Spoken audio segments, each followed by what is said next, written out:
It's Black History Month, and I'm here with Larry Renee Thomas, writer, radio announcer, and lecturer. We talked about the massacre of 1898 in a previous taping, but today we're talking about the Wilmington 10. You wrote a book about that. Who are the Wilmington 10? They were a group of people who were involved in protesting, boycotting the schools here in Wilmington in 1971. Because as you probably know or probably don't know, they closed down Williston and those students were transferred out to New Hanover High School and Hawken High School. I'm talking about the African American students. So they decided to protest the schools.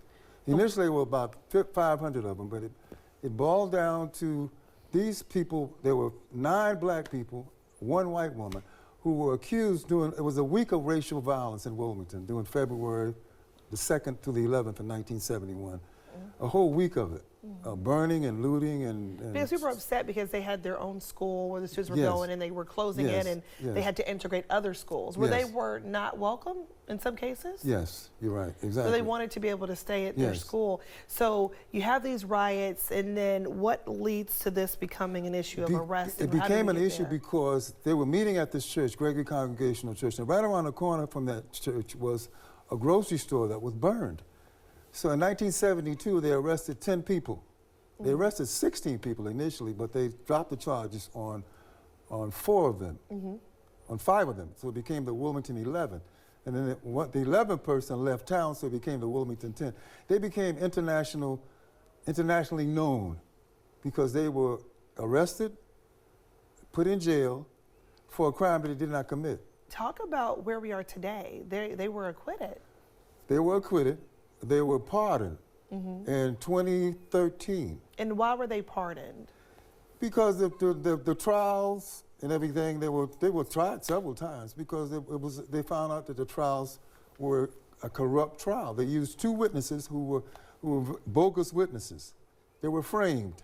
And later on they found out that the DA framed them, basically, so they were framed, but they were found. It was a big, big deal during the 70s. It was post Dr. Martin Luther King's assassination, and there really wasn't a lot going on. And so because it put Wilmington on the map, but in a negative way. Talk about that happy ending. The happy ending is that they were pardoned and that they received financial compensation.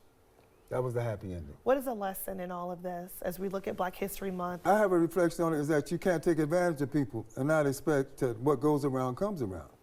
You know, because they didn't tell the people they weren't going to close Williston down. That's what lit the whole thing on fire. If they hadn't closed Williston down, then the possibility that would have never happened. Things don't change. People have to change. Good You words. understand? Yes. That would be the only thing I would have to say. All right. Well, again, the Okay. true story behind the Wilmington 10, author Larry Renee Thomas stopping by and sharing this knowledge. Again, more Black History moments like this and more information that you can use and take with you on WWY CBS weeknights at 7 p.m.